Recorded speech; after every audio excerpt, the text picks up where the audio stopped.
it's basically the greatest scam of the century. So let's go into a little bit more about what HDL is and LDL. You've heard HDL being good cholesterol and LDL being bad cholesterol. Well, it's not even cholesterol. What does it stand for? High density lipoproteins. Low density lipoproteins. Those are proteins. They're not even cholesterol. They're envelopes that carry cholesterol through the body. So the HDL, so-called good cholesterol, carries the old cholesterol to the liver to be recycled. Okay, now, why does our body recycle cholesterol? If it's so bad, why does it recycle? Well, the fact is it's not bad and we need cholesterol. Our bodies make 2,000 milligrams of cholesterol every single day. Near every single cell in your body makes cholesterol. An egg would be 300 milligrams of cholesterol.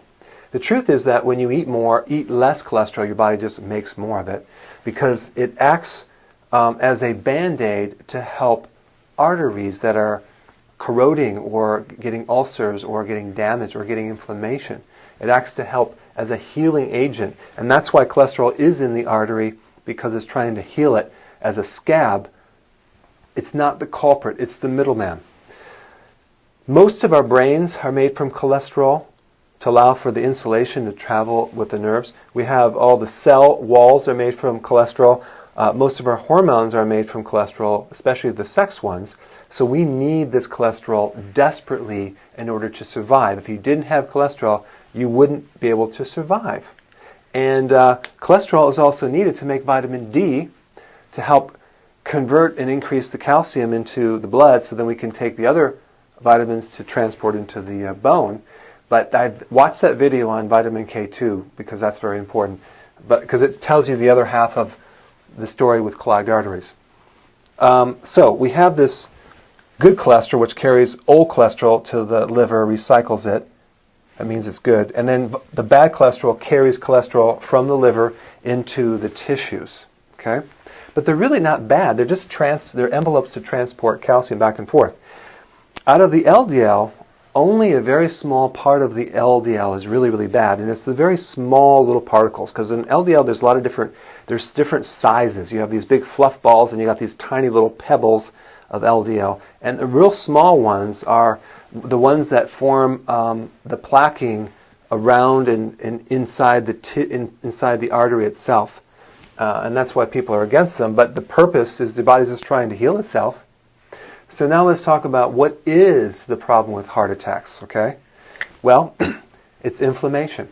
It's inflammation because the wall of the artery is damaged from inflammation. And it's kind of like an ulcer. It's a degenerative type situation. And that's why the cholesterol and the calcium comes in to help heal it, and then that's the clogging factor. So what causes inflammation? Sugar. Okay? Sugar is the big culprit. Sugar is very inflammatory, and the amount of sugar that we eat not only will spike cholesterol and triglycerides because the body's trying to heal the damaged arteries, but it will clog up your arteries more than anything. And that includes the whole grains that the doctors are telling you it's okay, or the government, whatever.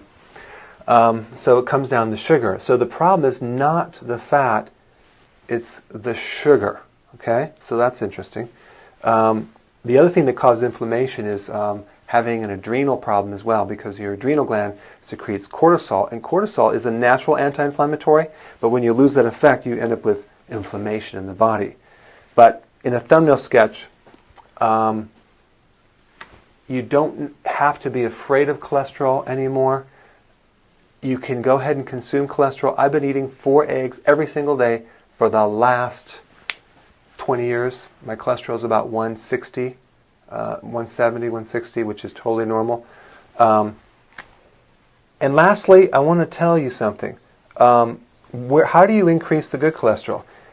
To increase good cholesterol, you have to consume egg yolks, butter, and cheese. That's right. Egg yolks, butter, and cheese, especially from grass-fed cows, will increase the good cholesterol. Okay, what increases bad cholesterol? Sugar and junk food. Okay?